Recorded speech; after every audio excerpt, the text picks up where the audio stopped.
For life, for life. Oh yeah! Mr. Perfect, Triple H, The Rock, Hulk Hogan, Rowdy Roddy Piper, Rob Van Dam, Diamond Dallas Page, Mick Foley, Booker T, William Regal, Brock Lesnar, Kurt Angle.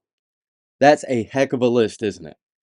That's a ton of legendary Hall of Fame names for sure, but suspiciously, there's one accolade that eludes all of these guys. None of them ever put on a match worth 5 stars in Dave Meltzer's eyes. Does that matter to any of those guys? Ha! I'm sure it doesn't. They all have historic careers to look back on and benefit from to this day, countless fans, and they've made their money. Should it matter to any of us? No, not really. Dave is a nerd, and his opinion on work rate and what makes a good match is worthless.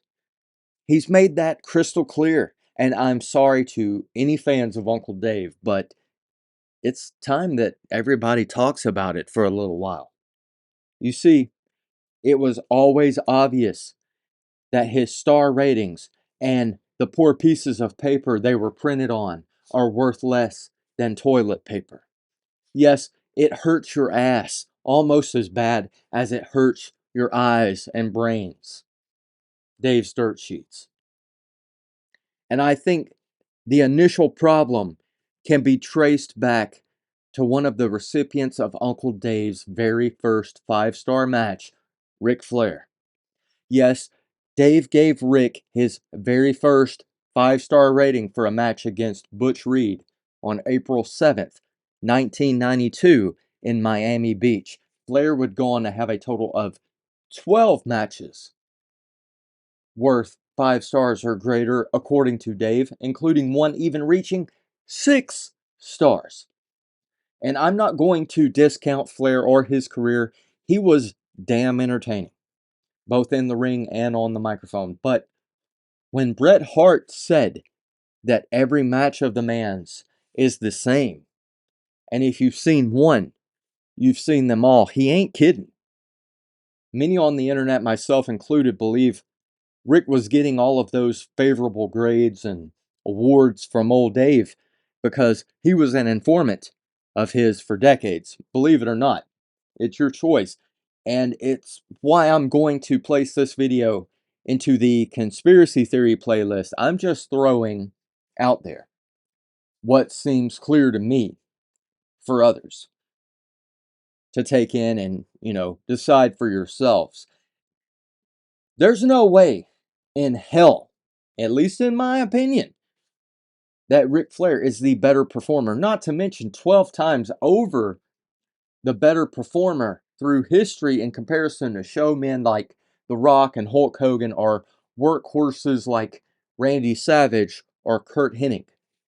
And in his old age, Flair has not only shown himself, but been exposed by others to be a racist, lying, backstabbing, slimeball asshole. You can look up the shoot interviews with wrestler after wrestler. You can listen to Teddy Long talk about how Flair said to him, "Do you like having a job?" before calling him the N-word.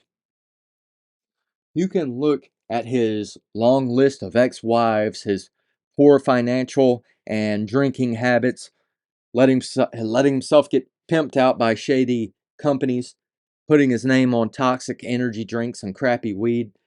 The man has no shame and doesn't mind milking people that don't know any better, just like his moron buddy, Meltzer. As the years have gone on, Dave doesn't even try to hide how ridiculous his whole facade is. I mean, look at Kenny Omega and Okada. Two guys nobody outside of hardcore wrestling fans know at all, at least in America, where your freaking publication is based. 25 5-star matches each for these two, but not a single damn one for Kurt freaking Angle, one of the greatest in-ring performers of all time, an actual superstar at that. What a joke. Not only that, but topping his list is Will Ospreay, a near complete unknown in mainstream wrestling, and my apologies to him or any of his fans, but it's the truth. Anybody who still takes anything that Dave Meltzer says, any of his ratings, his goofy awards, or any company in cahoots with him seriously, may be an even bigger idiot than Dave himself.